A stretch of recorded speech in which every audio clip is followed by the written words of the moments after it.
নমস্কার বন্ধুরা, এই মুহূর্তে সবচেয়ে বিরাট বড় খবর, বকেয়া মজুরি মিলবে আশায় 6 লক্ষ শ্রমিক। 100 দিনের কাজের প্রকল্পে অনিয়মের অভিযোগ ওঠায় 2021 সালের ডিসেম্বর থেকে রাজ্যের টাকা আটকে রাখা হয়েছে। এ নিয়ে এ জেলায় এসেও কিন্তু একাধিকবার সরব হয়েছেন মুখ্যমন্ত্রী মমতা বন্দ্যোপাধ্যায়। এই মুহূর্তে মুখ্যমন্ত্রী মমতা বন্দ্যোপাধ্যায় ইতিমধ্যে ঘোষণা করেছেন প্রশাসনিক সভা থেকে কেন্দ্র না দেওয়া রাজ্যে 100 দিনের কাজের মজুরি হিসেবে বকেয়া টাকা তার সরকারই মিটিয়ে দেবে। মুখ্যমন্ত্রীর এই ঘোষণার প্রচারে মাঠে ময়দানে দেখা গিয়েছে প্রশাসনকে, রাজ্যের শাসক দল তৃণমূলকেও। তৃণমূল সহায়তা শিবির করেছে পঞ্চায়েত স্তরে 18 থেকে 25 ফেব্রুয়ারি পর্যন্ত এই শিবির করেছে। কিসের সহায়তা? যে সমস্ত শ্রমিকদের মজুরি বকেয়া রয়েছে তারা ফর্ম ফিল আপ করেছেন, ফর্ম ফিল আপের সহায়তা করেছেন। দলীয় সূত্রের খবর যে পূরণ করা ফর্ম ফিল আপ বা ফর্ম জেলা হয়ে রাজ্য যে নেতৃত্বের কাছে পৌঁছেছে, পাশাপাশি প্রশাসনও কিন্তু শ্রমিকদের বাড়ি বাড়ি গিয়ে কিন্তু তথ্য যাচাই করেছে। কার কত মজুরি বকেয়া রয়েছে তা দেখার পাশাপাশি কিন্তু খতিয়ে দেখা হয়েছে শ্রমিকদের নাম, তার ব্যাংক অ্যাকাউন্টে নম্বর, কোন ব্যাংকের কোন শাখায় তার অ্যাকাউন্ট রয়েছে প্রভৃতি সব ঠিক থাকলে কিন্তু 1 মার্চের মধ্যে বকেয়া পাবেন শ্রমিকেরা। পশ্চিম মেদিনীপুর বকেয়া পাওয়ার আশায় রয়েছেন 6 লক্ষেরও কিন্তু বেশি শ্রমিক। 100 দিনের কাজের প্রকল্পের অনিয়মের অভিযোগ ওঠায় 2021 সালের ডিসেম্বর থেকে রাজ্যের টাকা আটকে রাখা হয়েছে। এ নিয়ে এ জেলায় এসেও কিন্তু একাধিকবার সরব হয়েছেন মুখ্যমন্ত্রী মমতা বন্দ্যোপাধ্যায়কে।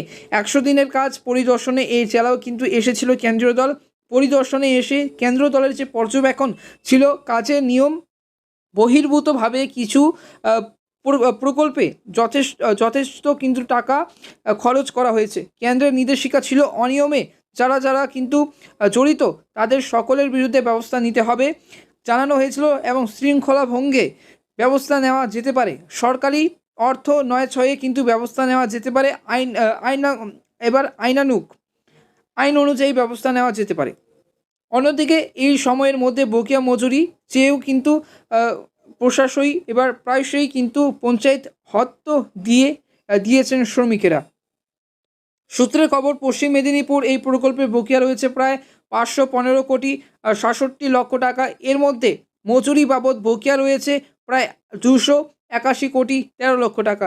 2021 এবং 2022-এর প্রায় 172 কোটি, 2022-23-এর প্রায় 109 কোটি। অন্যদিকে সামগ্রী বাবদ বকেয়া প্রায় কিন্তু 238 কোটি টাকা। 2021 এবং 2022-এর 170 কোটি 14 লক্ষ 48 হাজার, 2022 এবং 2023-এর 68 কোটি 38 লক্ষ 52 হাজার। এই প্রকল্পে পশ্চিম মেদিনীপুরে প্রায় 8,83,000 পরিবারের জব কার্ড রয়েছে।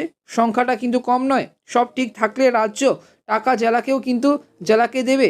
জেলা দেবে ব্লককে। রাজ্যের নির্দেশেই কিন্তু জেলায় শ্রমিকদের বাড়ি বাড়ি গিয়ে তথ্য যাচাই হয়েছে।